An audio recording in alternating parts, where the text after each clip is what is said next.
Buenos días. Si encienda su cámara, voy a pasar la asistencia.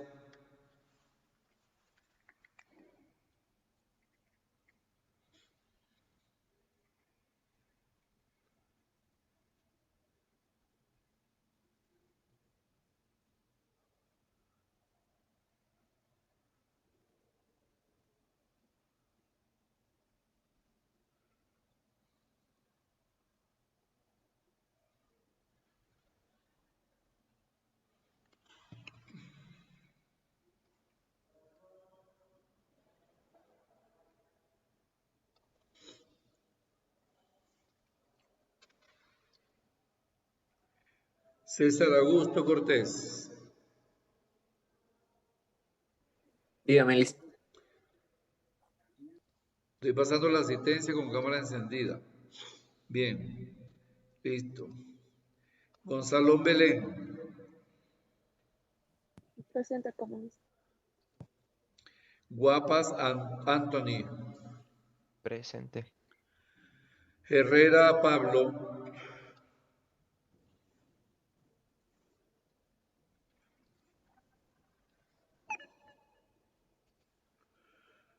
Imbaquingo Sisa.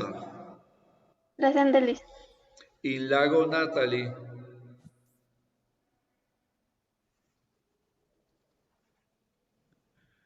Maigua Luis. Sánchez Luis Enrique.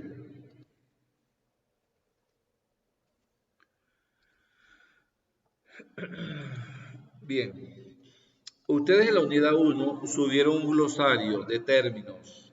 Ese glosario de términos es la base de la unidad 2. ¿Oyeron? Ténganlo como base, pues ese glosario de términos vamos a utilizarlo en todo el recorrido de la unidad número 2. Así que apártenlo por allí. Hoy Listo. iniciamos la... Perdón que le Dígame, interrumpa. César. Dentro de unos 10 minutos me vienen a retirar porque tengo que irme de urgencia a una consulta en Quito. Ok. Entonces, habría la posibilidad de volver a retomar las clases cuando ya tenga internet en unos 20 minutitos. Como usted quiera, lo importante es que haya solicitado el permiso, no hay problema. Le estoy solicitando ahorita. Por eso, sí, por eso mismo. Cuando usted pueda, luego de haberse retirado, puede conectarse. Y si no puede, no hay problema, ya está autorizado y puede ver la clase grabada. Listo, Lisa, muchas gracias. No hay ningún problema. Haga sus diligencias normales y cuando pueda ver la clase grabada, recuerden que estoy evaluando los comentarios en las clases grabadas. Quien deje un comentario en la clase grabada ya tendrá su puntuación al final del módulo, una puntuación de ajuste. La idea es que no se pierda el tiempo subiendo las clases y que nadie las vea. Bien, entonces voy a hacer presentación de la unidad número 2.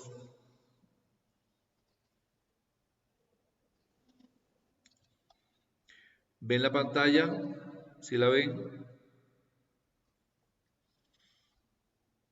¿Sí o no? Sí.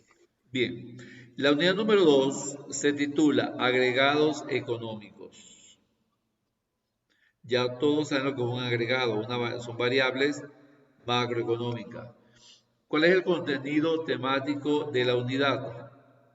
El Producto Interno Bruto y el flujo circular de gastos e ingresos en la economía, métodos de medición del Producto Interno Bruto, balanza de pagos y sistema monetario bancario, la demanda agregada y el mercado de bienes. Ese es el contenido de la unidad número 2. ¿Cuál es el objetivo de la unidad? Que el estudiante distinga el sistema de contabilidad nacional a través de los diferentes agregados macroeconómicos. Por esa razón, ustedes hicieron un glosario de términos en la unidad 1. Esos son los agregados macroeconómicos. En la carpeta, en la sección de exposición está una carpeta. Aquí está todo el material de estudio de la unidad. Producto Interno Bruto, hay una carpeta de Producto Interno Bruto. Agregados económicos, otra carpeta. Resolución de ejercicio macroeconómico, esos ejercicios los vamos a hacer la próxima clase. Hoy va a ser la clase teórica y explicativa. Y la clase práctica va a ser la próxima semana. Variables macroeconómicas, objetivos macroeconómicos, ejercicios de macromagnitudes, ejercicio del PIB, ejercicios, componente de la demanda agregada, deflactor e índice de precio al consumidor y PIB, demanda agregada, algunos videos de demanda agregada, introducción a la macroeconomía y el comportamiento del PIB en un país y el índice de precio al consumidor de junio del año 2021 para compararlo con el año 2022. Entonces, este es el contenido de estudio que se van a conseguir aquí en la carpeta contenido de estudio. Y para que realicen las actividades. Tiene 3 actividades de rebote. La primera actividad es la vista de este video. Van a ver ese video y van a contestar las preguntas que están aquí, en la actividad 2. Aquí hay unas preguntas, entonces van a ver el video y van a contestar estas preguntas. Esta actividad vence el 17 de julio. Aquí están las preguntas que van a responder luego que vean el video. La actividad 2 es otro video y aquí están las preguntas que deben responder de ese video. La actividad 3 es un video sobre un ejercicio demostrativo. Este ejercicio, similar a este ejercicio, es el que voy a explicar en la clase. Y luego que vean ese video del ejercicio, van a responder a estas preguntas que están aquí. Luego que venga el video práctico, van a responder esas preguntas.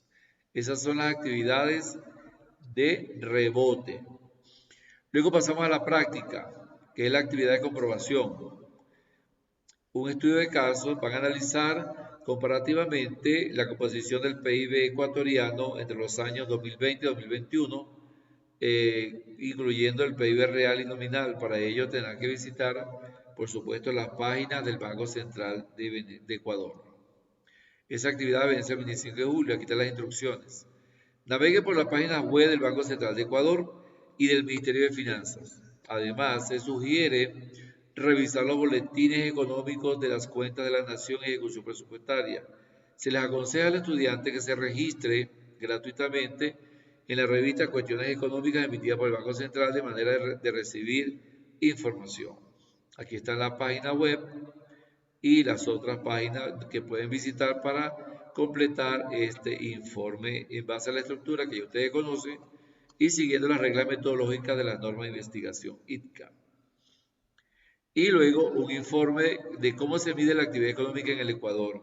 ¿Cuál es la evolución del PIB del Ecuador para medir la actividad económica?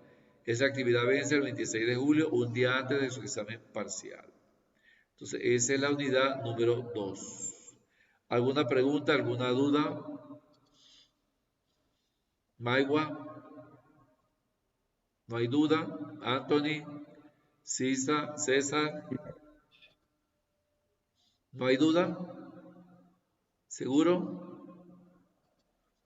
Bien, cierro la plataforma. Inicio la clase. Dígame. Iniciamos la clase.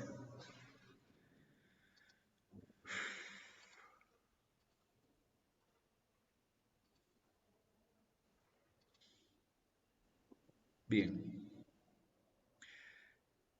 ¿Qué son agregados económicos? ¿Quién me lo puede definir? ¿Qué es un agregado económico? Maigua. ¿Qué tiene por agregado económico?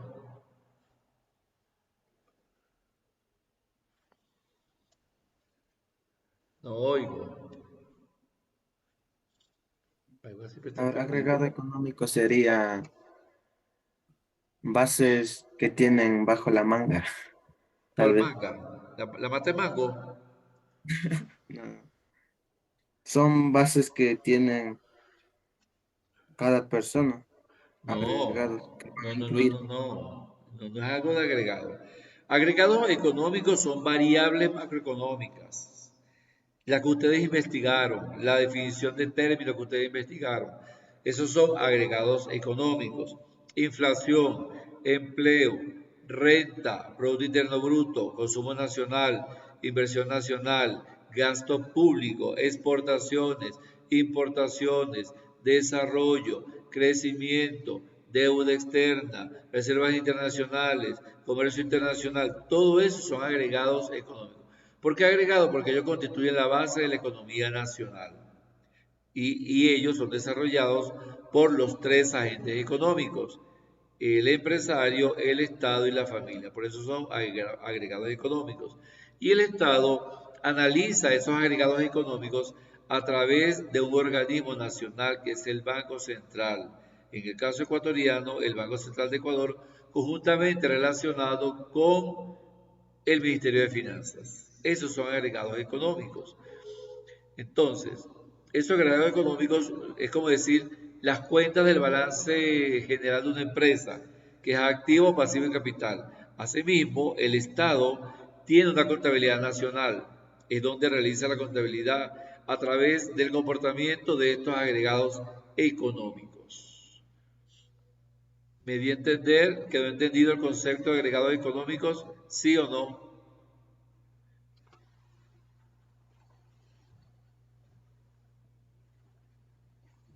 Listen,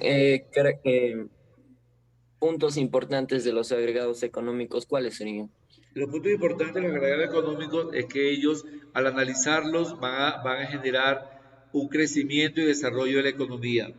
El propósito es analizar el desenvolvimiento de la economía, cuáles son las épocas de crisis, las épocas de auge, las épocas de prosperidad y las épocas de recesión. Ellos nos reportan la información del comportamiento económico de la nación, cómo se comportan las exportaciones versus las importaciones, cómo se comporta el consumo nacional versus la inversión nacional, cuál es el papel del Estado cuando distribuye los gastos públicos, de dónde provienen los ingresos nacionales, hacia dónde van destinados los pagos de la deuda externa.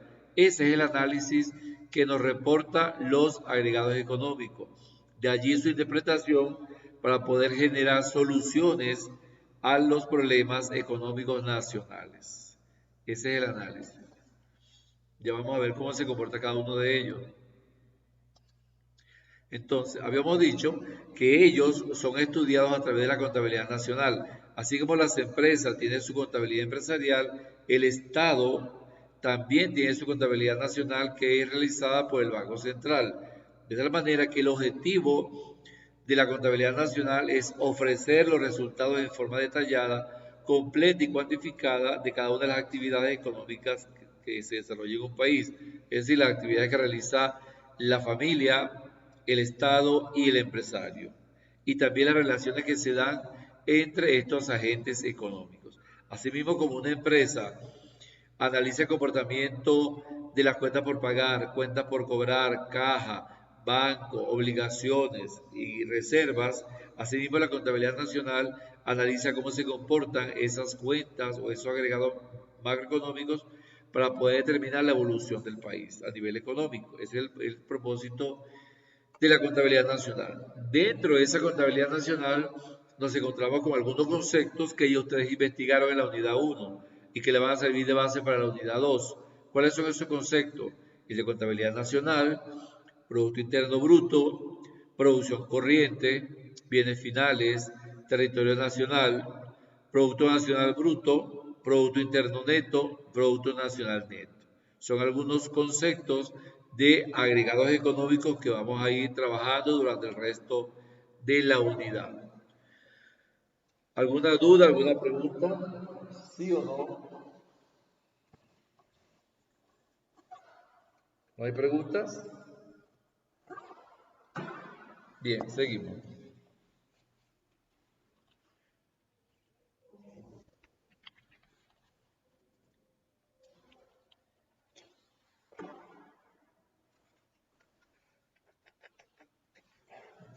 Otra vez.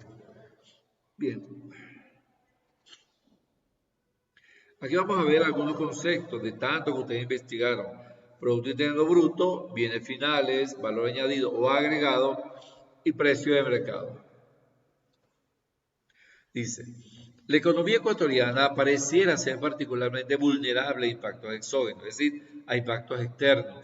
La economía vulnerable pero la economía ecuatoriana es vulnerable cuando hay devaluación del dólar, cuando hay guerras en los países, cuando se incrementa o disminuye el precio del petróleo, cuando se incrementa o disminuye el precio del banano, de las flores, de los camarones. Eso afecta de una u otra medida a la economía ecuatoriana.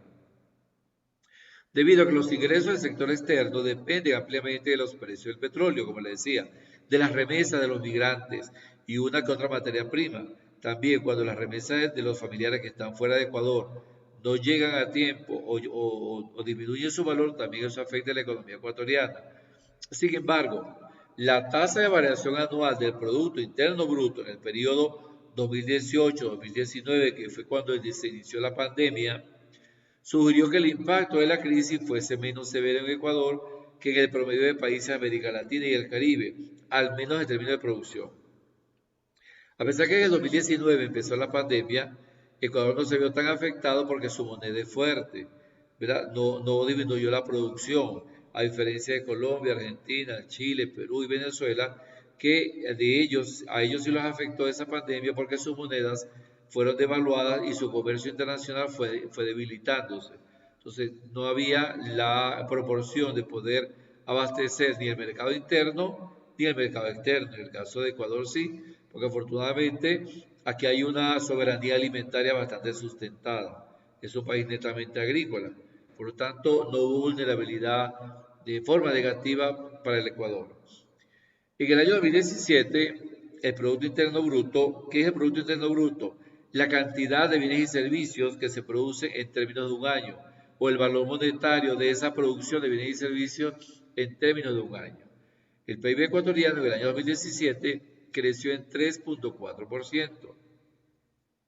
En el año 2018 se previó crecer 4.1%, sin embargo creció mucho más. Quiere decir que en el año 2018, a pesar de la crisis, el PIB ecuatoriano creció mucho más. Es por esta razón que empezamos a analizar algunos agregados económicos. Producto Interno Bruto versus Producto Nacional Bruto. Vamos a ver qué significa cada uno de ellos y, como dice mi país, con qué se come. El Producto Interno Bruto contabiliza toda la producción de bienes y servicios finales realizada en el interior de un país, tanto por personas y empresas nacionales y extranjeras.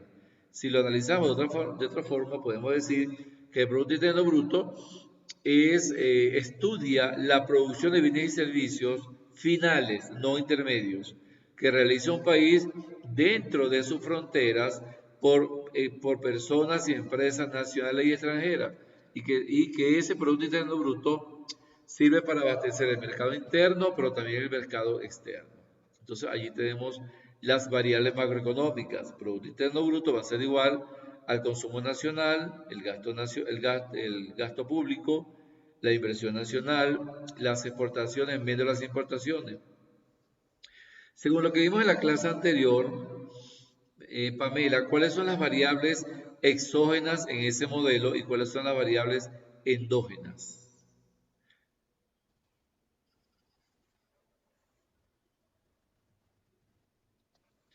¿Cuáles son las endógenas y cuáles son las exógenas?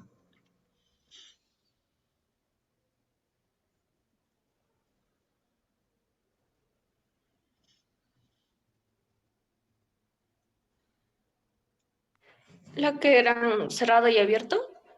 Sí, ajá, ¿cuáles son esas variables sí, que se dan dentro de la nación y cuáles son las que se dan fuera del país? De esas 5 variables macroeconómicas. La que era consumo, inversión nacional, gasto público, exportaciones y importaciones. Ajá, ¿cuáles son las endógenas? Las que se dan dentro del país, ¿cuáles son? La de ¿Cuál? el consumo y Ajá, la inversión nacional. exacto, y el gasto público. Son variables endógenas. Y las variables exógenas que se dan fuera de la nación son las exportaciones y las importaciones. Por lo tanto, el Producto Nacional Bruto contabiliza únicamente la producción realizada por personas físicas o jurídicas que gozan de condición de residente del país, a diferencia del PIB, que toma en cuenta tanto los nacionales como los extranjeros.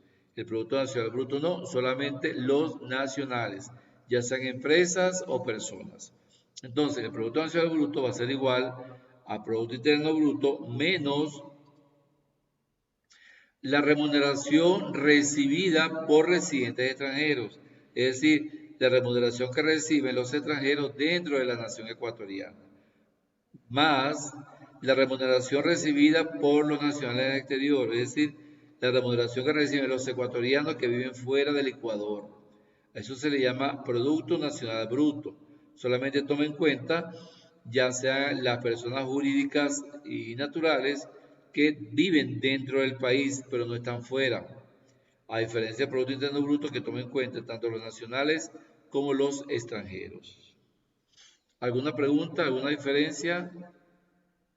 Análisis con respecto a estos dos agregados, PIB y PNB, ¿sí o no? Bien. Producto Interno Bruto, real y nominal. Vamos a ver qué significa cada uno de ellos, aunque ustedes lo investigaron. El Producto Interno Bruto nominal es el que se calcula utilizando los precios de mercado o precios corrientes o precios reales. Es el PIB base al cálculo de los precios hoy en día. Se llama Producto Interno Bruto nominal. Y el Producto Interno Bruto real es aquel que se calcula utilizando los precios de un año base a precio constante. Es decir, se tomó el precio de un año 2020 y se proyectan o se comparan. Lo que permite el Producto Interno Bruto real es comparar los datos del PIB de diferentes años. Es decir, si yo quiero evaluar el crecimiento de la economía ecuatoriana de 2020 al 2022, tengo que tomar en cuenta el año base, que es el año 2020. Entonces comparo los precios del año 2020 con los precios del año 2022. Eso es el análisis del PIB real. Pero si yo quiero saber los precios antes y después del paro nacional, yo estudio el PIB nominal, los precios de hoy en día, los precios recientes, los precios de mercado. Por lo tanto, como se puede observar en la tabla, hay una producción de naranjas, la cual permanece durante los años 2008-2010 en 1.700 unidades. Fíjense que la producción no ha variado. Quien ha variado es el precio, $4, 4,75 y 5,60. Si multiplicamos precio de 1.700 por cantidad, nos daría el crecimiento económico del PIB nominal para cada uno de esos años. En el año 2008 multiplicamos 1.700 por 4, nos daría 6.800 el crecimiento económico del PIB nominal. 2009, 1.700 por 4,75, nos daría 8.075 de PIB nominal. Año 2010, 1.700 por 5,60 nos daría 9.520. Entonces, observamos cómo los precios han variado de año en año, manteniéndose la misma cantidad. Quiere decir que el precio tiende a crecer como resultado de la inflación. Y ahora, ¿cómo obtenemos esa cantidad? Multiplicando precio por cantidad. De esa forma se logra el Producto Interno Bruto nominal. Bien, señor Guapas. Entonces, para usted, ¿qué significa el Producto Interno Bruto nominal?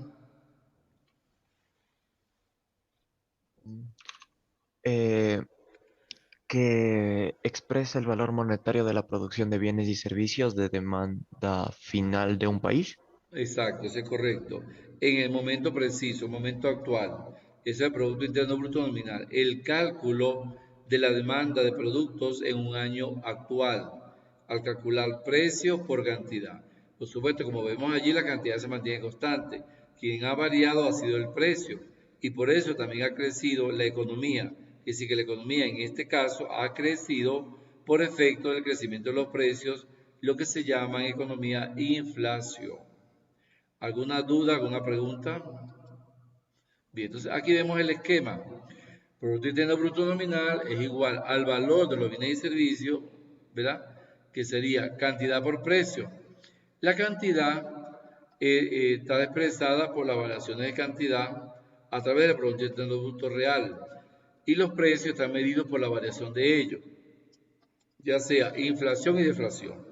La inflación es cuando hay un crecimiento de los precios. La deflación es cuando hay un descenso de los precios.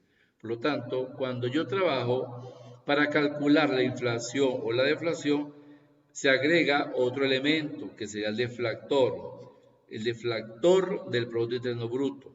Este deflactor es otro agregado económico, el cual lo que busca es medir la relación entre el Producto Interno Bruto nominal sobre el Producto Interno Bruto real. El deflactor lo que me mide es la variación de los precios, cómo han variado los precios hacia el alza o hacia la baja. Eso es lo que analiza el deflactor del PIB, que es otro agregado macroeconómico. Bien. Entonces, ¿cómo definimos el deflactor? Conocido como índice de precio al consumidor. Considera en su cálculo a todos los bienes y servicios producidos en el país durante un año. Este deflactor recoge la variación que se ha producido en los precios durante un tiempo determinado que por lo general es un año. Es decir, que en la evolución del deflactor hacia la alza o hacia la baja se determina en forma anual. Ahora, este deflactor se utiliza para conocer la parte del crecimiento de una economía que se debe al aumento de precios. El nivel de inflación puede ser medido como porcentaje de cambio en el deflactor. Entonces, en resumen, decimos que el propósito del deflactor es medir el nivel de crecimiento de la economía en base a la variación de los precios. Ese es el propósito del deflactor, que también se le llama índice de precios al consumidor. ¿Y cómo se calcula este deflactor? De la siguiente forma. Deflactor del PIB va a ser igual a el Producto Interno Bruto nominal entre el Producto Interno Bruto real por 100.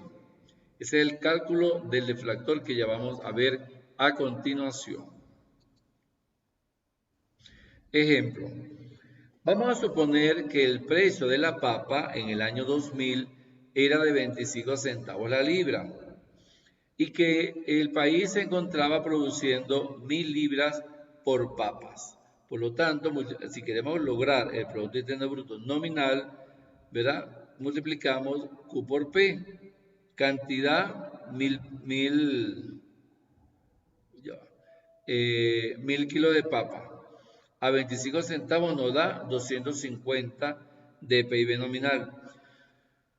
Luego, para el año 2005, se produce 1100 libras de papa. Aumentó la producción de la papa, ¿verdad? De 1000 a 1100. Pero también aumentaron los precios a 35 centavos la libra. Tenemos que el PIB nominal es de 1100 por 35 centavos, ¿nos da cuánto? 385. Quiere decir que aumentó la cantidad de producción de papa del año 2000, al año 2005, teniendo así un incremento de 100 libras en papa que representa el 54%. Quiere decir que el incremento de 1000 libras de papa a 1100 libras de papa es un 54% de crecimiento de la producción, en tanto que el Producto Interno Bruto Real sería manteniendo constante el precio de la libra de papa del año 2000. Quiere decir que estoy tomando en cuenta la base de producción de papa, que es el año 2000, que sería 1100 por 25 centavos. ¿Qué hice aquí? Multipliqué la cantidad de libras de papa del año 2005, pero tomé en cuenta el precio de la papa del año 2000 para poder obtener el Producto Interno Bruto real. Eso nos da 275, que sería un 10% de crecimiento. Quiere decir entonces que del año 2000 al año 2005, el crecimiento real de esa economía en términos de papa fue de 250 a 275. Al calcular el deflactor, recuerden que el deflactor es Producto Interno Bruto nominal entre Producto Interno Bruto real por 100, hacemos los cálculos. Producto Interno Bruto nominal, 385. Aquí está. Producto Interno Bruto real, 275. Aquí está. Y eso lo multiplicamos por 100. Nos da que el deflactor es 140. Pero no nos interesa el deflactor, nos interesa es el crecimiento real de la economía en términos de papa. Entonces despejamos y obtenemos el PIB real. Hacemos un simple despeje. Sería 385, que es el Producto Interno Bruto nominal, entre el deflactor que nos dio, que es 140. Esto nos da 275, lo multiplicamos por 100 y nos da 275. Entonces, el verdadero crecimiento real de la economía fue 275. ¿Por qué? Porque tomamos en cuenta la cantidad de papa del año 2000, del año 2000 y el precio de la papa del año del 2005 del año 2000.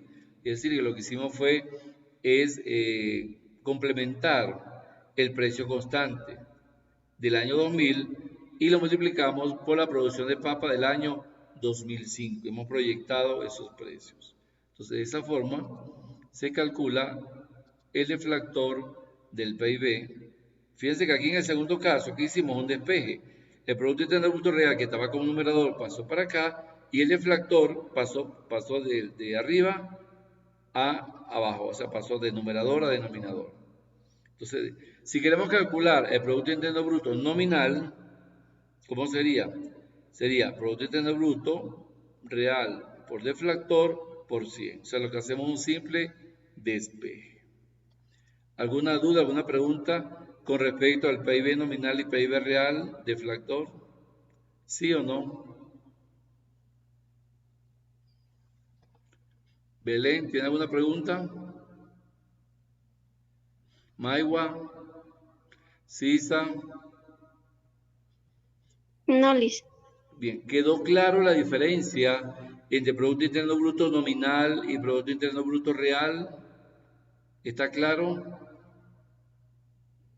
¿Sí o no? Bien, vamos a ver entonces los ejercicios. Vamos a ver un ejercicio de deflactor. Aquí tenemos el PIB nominal para el año 2008, 2009 y 2010. Tenemos los precios, el Producto Interno Bruto Real del año 2008, que es el año base, y el deflactor del PIB. Hacemos los cálculos. ¿Cómo calculamos el PIB nominal? Ya lo habíamos dicho, precio por cantidad. El año 2008 sería 1 por 100. Del año 2009, 2 por 150. El año 2010, 3 por 200. 1 por 100, ¿cuánto me da? Espera, 1 por 100, 2 por 150 y 3 por 200. Tenemos 2 por 50, 3 por 100 y 4 por 150. El resultado sería 1 por 100 más 2 por 50 serían 200. 2 por 150 más 3 por 100 serían 600. 3 por 200 más 4 por 150 serían 1200. Aquí tenemos dos productos, uno en esta columna y otro producto en esta columna. Obtenemos el PIB nominal para el año 2008, 2009 y 2010. Ahora queremos calcular el PIB real a precio base del año 2008. Sería, como el año base es el año 2008, sus valores no van a cambiar. Sería 1 por 100 más 2 por 50 me da 200. El PIB del año base nunca cambia. Pero vamos al año 2009.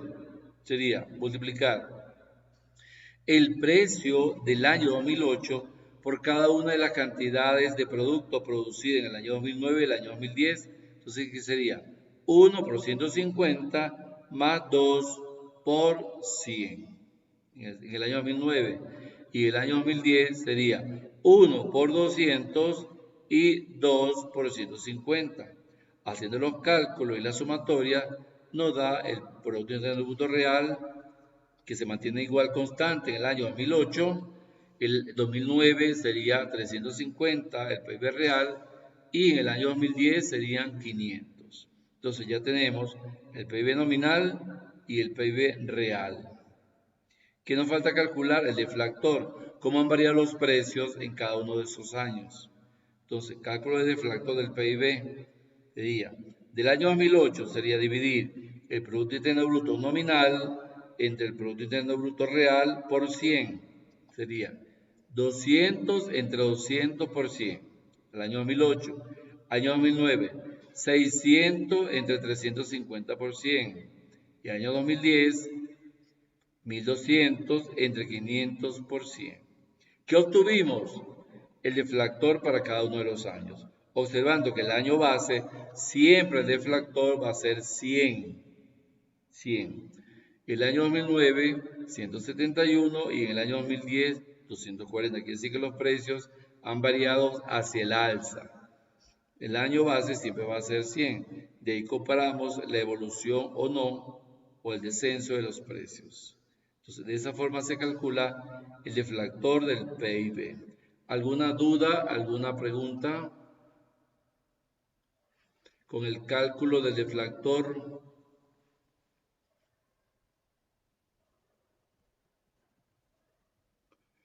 ¿Sí o no? No. Bien. Entonces, vamos a comparar. El deflactor es la base para calcular la tasa de inflación. Entonces, hemos dicho que el deflactor del PIB va a ser igual a Producto Interno Bruto nominal entre Producto Interno Bruto real por 100. ¿Qué significa esto? Que para calcular la tasa de inflación tengo que tomar en cuenta los deflactores. Entonces, la tasa de inflación será el deflactor del año actual, es decir, el año 2022, menos el deflactor del año anterior, del año 2021, entre el deflactor del año 2021 por 100. De esa forma se calcula la tasa de inflación en base a los deflactores. Y el deflactor se calcula en base a ¿quién? Al PIB nominal y al PIB real. Entonces, Entonces tenemos dos agregados más. Tenemos el cálculo del deflactor, que es la variación de los precios, y tenemos la tasa de inflación, que es el crecimiento de los precios. Entonces, vamos a hacer un ejercicio. Dice, inflación. Definimos inflación. Aumento continuo del nivel general de precios. Se puede medir mediante el deflactor del PIB, el índice de precio al consumidor, etc. En este caso, para medir la inflación utilizamos el deflactor del PIB. Ya habíamos dicho que para calcular el deflactor, la inflación, tomamos en cuenta los